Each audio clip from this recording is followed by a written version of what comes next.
messieurs. Non, voilà. Santé à vous, messieurs. Santé, on est de retour. Tu veux la voir, ma morale, à moi? Bienvenue les amis. Non, elles sont vachement bonnes. Affli triple. Ah, Flip Trip, c'est ça. Vachement aussi. bonne. Ouais, ça change de la lèvre. Hein. Allez, go. Allez, c'est parti, on y va. On sort tout juste de la séance de Climax, un film de Gaspard Noé sorti le 19 septembre 2018 avec Sofia Boutella, qui est une danseuse connue puisque vous l'avez vue dans Kingsman, dans Le Dernier la Momie avec Tom Cruise, etc. etc. Gaspard Noé, pour ceux qui connaissent pas bien, c'est le réalisateur de Seul contre tous, Irréversible, Le Gros Mastoc, Enter the Void et... Non, Love. Non, il n'aime pas cette. Si.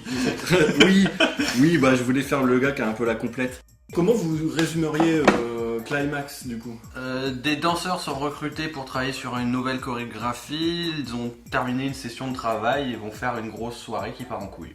Sans spoil, on dit quelques mots sur le film, qu'est-ce que vous en avez pensé? Ouais. Moi j'ai trouvé le film vraiment très bon, très rythmé, fidèle aux thématiques de Gaspard Noé. C'est toujours un gros uppercut dans la gueule et j'ai beaucoup aimé. Moi, j'ai trouvé que c'était peut-être celui qui m'a le moins renversé des films que j'ai vus de Gaspard Noé, parce que je les ai pas tous vus. Un film qui est construit en chapitres et certains chapitres m'ont beaucoup plus ennuyé que d'autres, alors que ceux qui ne m'ont pas ennuyé m'ont vraiment très très intéressé. Donc relativement inégal. Je sais pas si le sujet tient sur 1h40 quoi. Moi j'ai adoré, désolé. Je pensais que j'allais peut-être être déçu du film, tu vois, parce qu'au fur et à mesure que sa carrière avance, on le cerne, on le comprend, etc. Je pensais que j'allais être déçu, finalement je ne le suis pas. Je trouve que c'est intéressant. Enfin, j'ai l'impression que ça l'a libéré de travailler sur le mouvement du corps et pas juste sur la chair comme il a tendance à le faire. Et donc là, ça bougeait, c'était vivant, c'était chouette. Le fait que ce soit pas des acteurs professionnels, ça m'a plu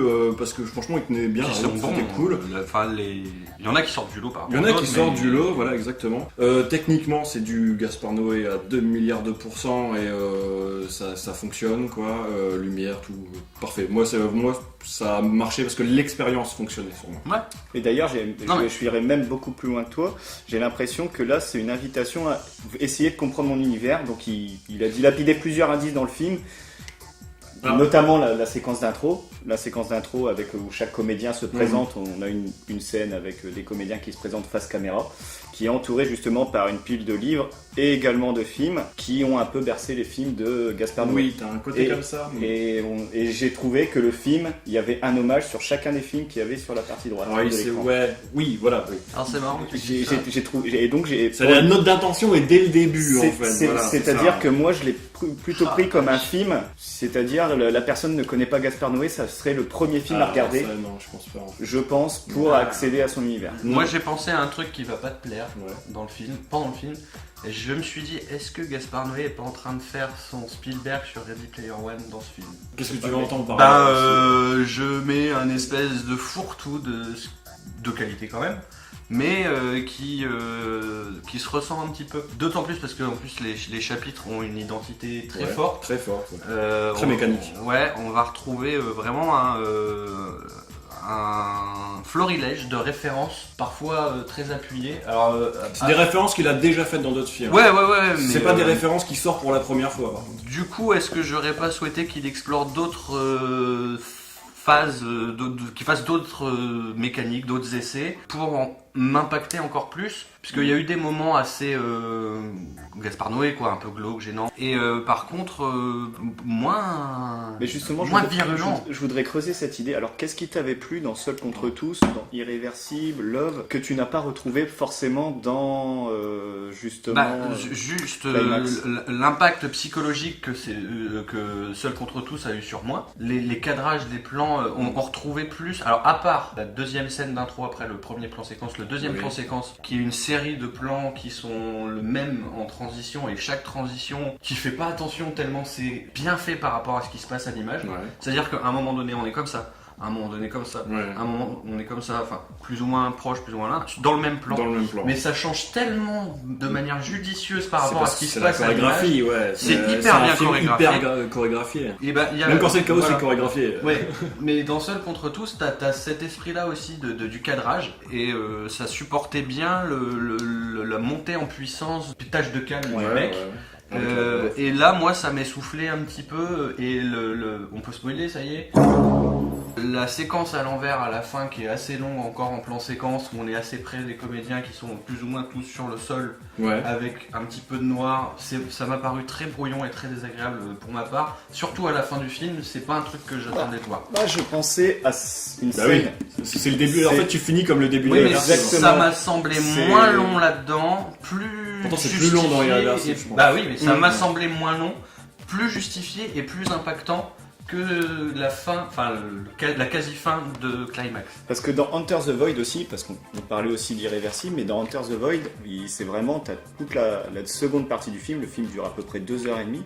Donc pareil, on a une lenteur sur des plans aussi. Après, il très sait séparés. faire du plan C'est pour ça que séquence, j'essaie hein. de Ouais. décrypter un Surtout petit que peu. c'est lui derrière la pourquoi caméra. Ouais, Ouais, mais c'est- là-dessus ça marche, mais je l'ai trouvé très brouillon cette dernière partie, cette avant-dernière partie, qui m'a À partir presque du moment où ça fait part en folie, sortir, en fait. Tu vois. j'ai adoré la folie de la chorégraphe, la blonde. À un moment donné, on est avec elle au moins 5, la 10, forêt, le 15 miroir, minutes. machin, Voilà. ça, c'est cool. Ça, j'ai adoré. Ouais, ça c'est cool. C'était maîtrisé, c'était intéressant, on était avec elle, on Puis- était dedans. Puis c'est tellement chorégraphié à ce moment-là. Puis Enfin, il y a elle des danse, gestes qui c'est- sont. Elle danse incroyables. dans sa C'est- folie. Mais c'est ça C'est qui est ça, trop bien. pour dans moi, la c'est participation ça des danseurs. Et après, au lieu de continuer, pour moi, c'est un petit peu redescendu. Pour ma part. Déjà, il est habitué au plan séquence, mais là, il fait des plans séquences de corps. C'est-à-dire que la chorégraphie et le plan séquence. J'ai eu cette impression-là Les deux sont mélangés. que les deux se mélangent. Ça marche. Qui amène, tiens, la première danseuse qui dirige justement la troupe, c'est elle qui, quand sur le morceau de Céron Supernature, au début du film, ça accompagne vraiment.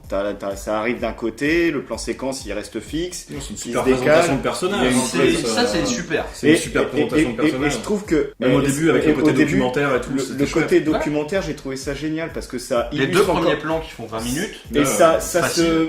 Et justement, il y a une partie un petit Sont peu super. Ouais, schizophrène. en plus, il arrive à faire un plan séquence avec un montage avec le Mm. documentaire. Mm. Parce qu'il filme une télé, donc Oui. ça fait quand même un plan séquence. Il peut pas s'en empêcher, quoi. Puis il y a une partie un Ça peu qui est marrant. schizophrène, quoi, parce que en fait, les personnes que tu vois devant l'écran télé qu'on te présente, c'est pas les personnes que tu vas t'amener à voir à la fin du film, au niveau du climax. Après, quand ils deviennent tous fous, ils deviennent totalement. Ouais, mais C'est On pas- les voit tous. Mais ce qu'ils disent, c'est exactement eux avec le masque social au début et après sans le masque social Ouais. à la fin. Mais c'est eux quand même. Ce qui, La peur du noir. ce qui te dit, voilà, la peur du noir, le côté on est frères et sœurs, Ouais. machin, qui devient très malsain à la fin. Le Ouais, mec il qui y est a- à fond tout sur ça est les présenté au nanas, début, qui quoi. dit qu'il déteste la drogue, c'est le premier à s'énerver pour dire c'est toi qui m'as drogué.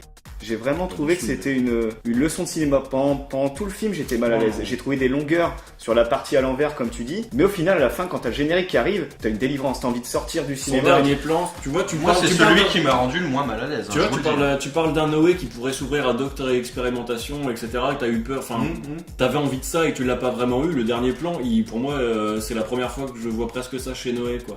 Toujours le générique de fin au début, il y a des... Ouais, il y a ça, des- tu vois, c'est- ça fait partie des trucs qu'il a déjà fait. C'est bon, Ouais. tu passes à autre chose. Quoi, Là, mais, tu vois, il répète deux, trois C'était pas trucs. obligé en plus.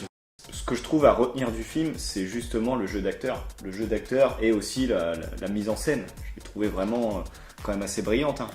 Où tour à tour, enfin, la caméra, c'est un danseur, fait partie intégrante de la chorégraphie et on a vraiment l'impression que c'est Ouais. quelqu'un qui est en train de danser. Ce qui fait, comme on adore le deuxième plan, il est très bien et tout au début, mais c'est presque le truc de base maintenant pour un clip. Tous les clips ont cette envie d'aller à l'extrême des possibilités, soit du plan séquence, Mais il soit y du va côté pas tant que artistique. ça, c'est pas vrai. Il reste très longtemps au début sans bouger, etc. Moi je pense que justement l'idée, c'est vous voyez la grue qui bouge, machin, etc. Moi je vois surtout Gaspard Noé qui est en train de laisser une liberté devant la caméra. Ah mais c'est trop Et, bien. et c'est ça. trop bien, tu Ouais, vois. c'est ça. Et Mais donc là il était pas forcément pour- hyper technique au début. Pour un je suis pas clip, d'accord, tu vois. c'est presque du classique quoi. Ouais, c'est même pas assez si c'est Bah, un d'ailleurs, clip, tu vois. d'ailleurs, est-ce que c'est quelle partie tu préfères? La première partie ou la deuxième partie? Parce que Ah, c'est moi, deux je l'ai mises en scène dit, différentes. Moi, c'est les deux premiers plans, et puis quand on suit la chorégraphe, c'est principalement ce qui m'a. Parce que c'est et ça- puis des moments dedans, mais. Parce que c'est ça qui est impressionnant, parce que le générique du film arrive en plein milieu. Ouais, le générique, l'intro du film, parce que- enfin, l'intro est hyper longue en fait. Bah déjà un climax c'est quoi? Si on devait expliquer ça pour les la montée en spectateurs, puissance. c'est la montée en puissance, c'est là C'est où tu le- vas lâcher Le moment. Le haut de la voilà, montagne c'est que ça. t'as gravi. Donc en plein milieu du film, Juste d'un avant seul que ça coup, chute, quoi. ils ont dansé, ils ont bu de la sangria, tout est encore bien. On arrive arrive sur cette scène-là où t'as le générique. Vous les avez vus en train de danser. Vous les avez vus en train de danser sur Céron, sur Rolling Stone, tout ça. Déjà, c'est pareil, son générique. J'adore le film, mais son générique, c'est celui d'Enter the Void. Oui. C'est Avec celui différents d'Enter the typos, différentes polices qui se. Donc c'est vrai qu'il y a un moment où il tourne en rond, mais on peut pas empêcher un auteur d'avoir des marques de fabrique. C'est le but d'un auteur. C'est la base d'un auteur, c'est d'avoir des marques de fabrique. Ne serait-ce pas son Ghost of Mars? Je dis ça parce que Ghost of Mars de Carpenter a été un peu critiqué parce qu'il était un petit peu. Bah si, il y a un côté, je vous ai habitué pendant tant de films à faire ça, et là je mixe tout pour faire vraiment cette expérience-là. Il y a du irréversible, mais il y a même du seul contre tous. Mais ça n'empêche pas que ça reste une expérience hyper intéressante parce que c'est chorégraphié, parce que ça bouge à l'intérieur, et que c'est la première fois vraiment qu'il filme des mouvements de corps. C'est la première fois qu'il le fait vraiment à ce point-là. C'est le gros point fort. C'est le très gros point fort. Et ça, moi, je pense que c'est libérateur pour lui. C'est-à-dire, j'ai l'impression qu'après cette expérience-là, Gaspard Noé sera plus le même. C'est une évidence qu'il a compris enfin que le corps pouvait bouger à l'intérieur. À l'habitude, c'est très fixe, quoi. Il a presque surexploité quand on est en vue de haut comme ça. Ils ont un cercle et ils passent presque tour à tour. À un moment, je me dis putain, on va pas tous se les taper. Ouais, mais ça, c'est la mécanique du cerveau. Ouais, mais c'est pas que ça. Moi, je pense qu'il y a. Ouais, puis il y a la montée aussi. Il y a la montée de la drogue, je pense. Oui, il y a ça. Parce on a compris. Parce qu'on. On a compris 3-4 minutes avant. Mais c'est fait exprès aussi. C'est fait exprès. Ça prend, ça tourne. C'est un milkshake le truc. C'est un vinyle. Puis il y a le vinyle, oui, mais. Non, puis le cercle dans le film a beaucoup d'importance en termes de thématique. Mais c'est presque manque de subtilité, c'est presque lourd. Bah moi je trouve pas, tu vois, parce que justement le fait qu'il insiste comme ça, t'as l'impression de te retrouver un peu chez Godard. Alors il y en a qui le trouvent lourd, mais j'y ai pensé. Parce que en fait l'idée c'est un peu comme un morceau techno justement, tu vois, ce sample ou cette boucle qui revient en boucle, et bah c'est exactement ce qu'il t'a fait pour te rendre fou, quoi. Elle est très exploitée aussi d'ailleurs. La musique sonore. Disons que c'est pas une surprise et que le côté sensoriel aurait pu être encore plus au service du malaisant, enfin pas du malaisant mais de l'impactant. Comme on te vend tout au début et que si t'es un peu cinéphile tu le piges quand même très clairement. Il cherche pas à être plus intelligent que son sujet. Voilà, ça perd un peu en impact quoi tout simplement. C'est pareil, pour souligner ça, le fait qu'on nous révèle qui a foutu la drogue dans la sangria à la fin. Tu sentais pas obligé. Franchement non, et ça souligne bien mon propos par rapport au rapport que j'ai au film. C'est qu'il y a des trucs qu'on n'était pas obligé pour être dans la violence de son propos, enfin l'impact que doit avoir son propos. Et ça le dessert. Et d'ailleurs, le montrer, ça enlève même presque un petit côté fantastique qu'il aurait pu y avoir. Et d'ailleurs, tu la vois un moment mettre le truc dans la. Tu la vois j'ai pas fait gaffe. Tu la vois en profondeur de champ. Contrairement à la plupart des cinéastes qui vont te mettre un plan bien équivoque sur le truc, lui il l'a caché derrière. Ça aurait dû être encore pire. Et dans ces cas-là tu te dis quoi? Pourquoi il a filmé elle en profondeur de champ comme ça? Elle est dans le cadre, t'as deux personnes sur le premier plan suffisamment intelligent pour le voir. Non mais comme par hasard la personne qui masque elle est pile devant la sangria. Il faut dire un truc hyper important, c'est que Gaspard Noé il a enlevé de son vocabulaire filmique le chant contre chant. Il ne l'utilise jamais, quoi. Il l'enlève littéralement parce qu'il dit souvent dans ses interviews, justement, son but c'est de faire du plan séquence pour que le spectateur se demande sans cesse, il arrive quand le contre-champ, tu sais, pour le soulager. Quand tu vois le contre-champ, t'es plutôt soulagé, même dans une discussion simple. Et oui, voilà, la coupe te soulage. Et lui, il veut pas, en fait. Et ça, c'est hyper intéressant. Et c'est pour ça qu'il la met derrière plutôt que de faire un plan sur elle en train de faire, tu vois, il s'en fout, il veut pas. Dans la thématique d'ailleurs, dans la première partie, quand ils vont tous bien, etc., qui sont pas encore sous l'effet de la drogue, tu sors jamais de cette zone là où ils dansent, et une fois qu'ils ont pris de la drogue, comme si tu passais de l'autre côté du miroir, entre guillemets, là tu commences à voir les coulisses et de voir ce qui se passe en arrière-fond, et c'est hyper intéressant de l'avoir fait comme ça, parce que dès le début du film, t'aurais très bien pu te balader dans les coulisses et tout, et là il le fait pas du tout au début, et c'est une fois que tout le monde devient complètement taré que là ça vadrouille dans ce truc là, et c'est pas mal ça, c'est une bonne idée ça.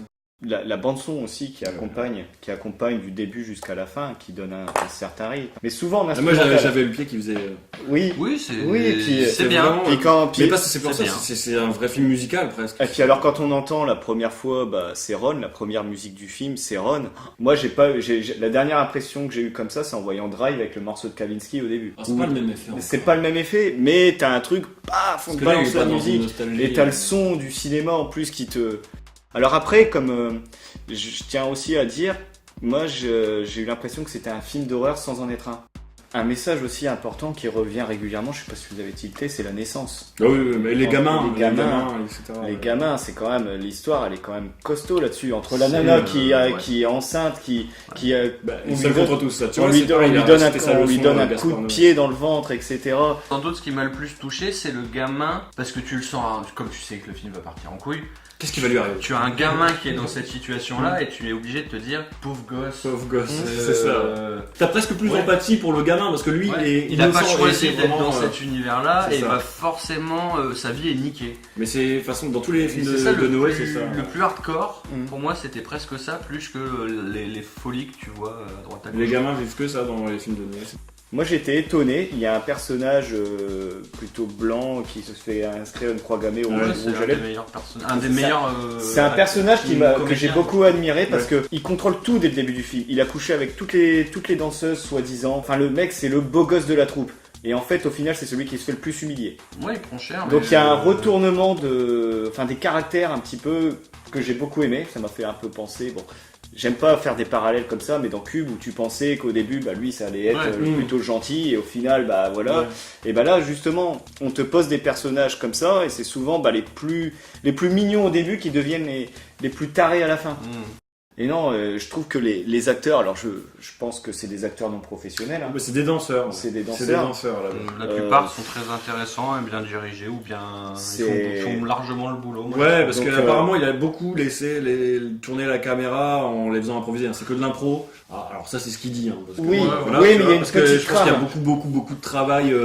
Le dernier plan, enfin la moitié du film, c'est extrêmement travaillé quoi. On n'a Ouais, pas l'impression, très mais c'est pas de l'impro. Mais Enfin, ça a été chorégraphié à mort quoi. Oui, mais ça a été une force que ce soit des danseurs pour Ouais, pouvoir ouais. se permettre de faire ça. Mhm. Mais encore un exemple qui me dit que moi j'ai eu du mal avec certains trucs du film. Les deux blagues qui parlent de niquer, machin, tout ça, c'est trop long.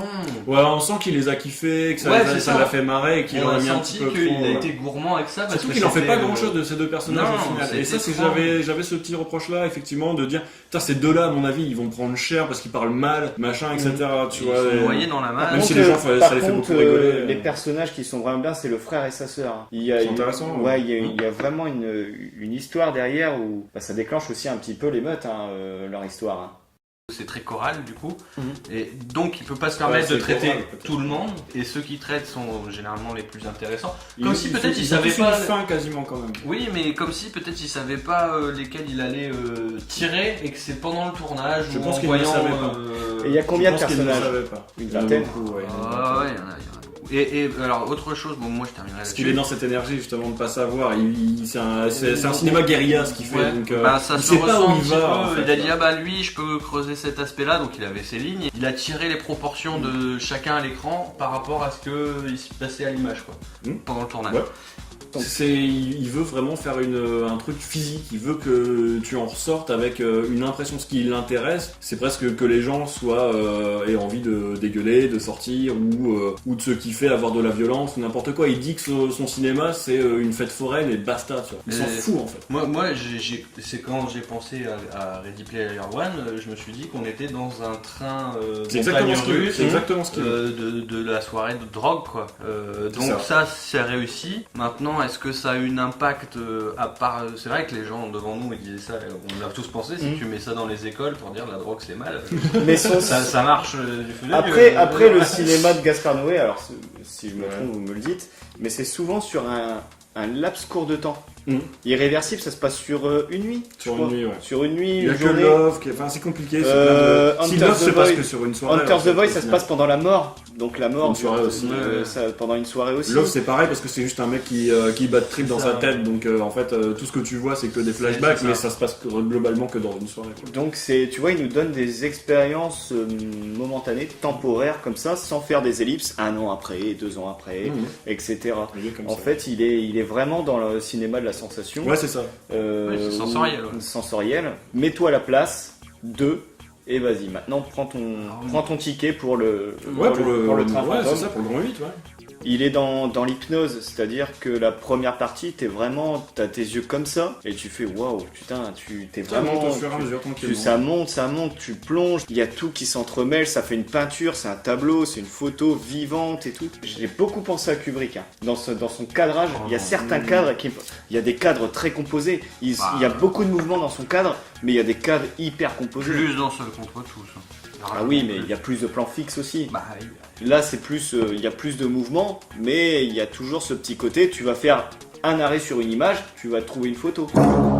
Moi, je vous le conseillerais dans la mesure où c'est un bon trip pendant 1h40. Si vous aimez bien des beaux plans, un jeu d'acteur assez efficace, une bande son assez dynamique, et aussi surtout le cinéma de Gaspard Noé, allez-y, allez le voir. Moi, j'ai adoré. Je pense qu'il me faut plus de temps pour digérer la chose, pour trouver mes arguments, mais vraiment, j'ai beaucoup aimé. Et il m'a fait un impact proche de Moser, voilà. c'est du Gaspard Noé. Il nous trahit pas sur la marchandise. Ah non. T'es, je pense, obligé de penser à ce genre de soirée que tous les gens qui boivent de l'alcool, au moins de l'alcool, à minima, ont vécu quand ça part en vrille, tu maîtrises plus certaines choses. Quand t'as 20 ans. Ouais, tu pars dans un espèce de tourbillon pas forcément désagréable, sauf si tu fais trop d'excès. Et ça, c'est plutôt bien retranscrit et ça marche bien parce que ça fait écho à ton propre vécu. La partie qui fait mal, la partie aiguisée, la partie qui va te traîner quelques jours, quelques semaines, ce que ces autres films faisaient, pour moi, elle a été assez décevante. Certes, il y a des bons moments très avec l'enfant, comme on le disait, très marquants, mais il aurait pu franchir une marche de plus pour être encore plus vlam, quoi. Donc il me manque un petit, très joli film, mais il me manque un petit vlam. Moi j'ai beaucoup écouté mes camarades, du coup je me suis pas beaucoup exprimé finalement sur le film parce que j'avais envie de les écouter, parce que je suis pas légitime, parce que je suis trop fan de Gaspard Noé et que du coup c'est compliqué d'en parler parce que il n'y a pas de subjectivité, je pourrais en parler pendant des heures, je l'ai vraiment beaucoup étudié. C'est un film très intéressant de Gaspard Noé, c'est-à-dire que si tu y vas, si tu connais pas Gaspard Noé, ça risque d'être un peu plus compliqué. C'est un bon Gaspard Noé mais c'est pas le meilleur. Alors pour ceux qui n'aiment pas Gaspard Noé, j'ai envie de dire, kiffez-vous sur la zik, kiffez-vous sur les chorégraphies, kiffez-vous vraiment sur la manière dont il a construit son récit. Après, tant mieux si ça vous choque, j'ai envie de dire. Et si ça vous choque pas, tant pis, vous passez à autre chose, puis c'est tout, quoi, tu vois. Mais ça reste un Gaspard Noé, quoi. On sera jamais vraiment déçu, comme tu disais, il vend sa marchandise et il la vend pas mal. C'est une expérience, voilà, c'est une vraie transe. Après, je vous le conseille si vous devez le voir, faut le voir au moins au cinéma pour bénéficier quand même mieux. de la bande son c'est toujours mieux et aussi. de la mise en scène. À la prochaine. Salut les amis. Salut.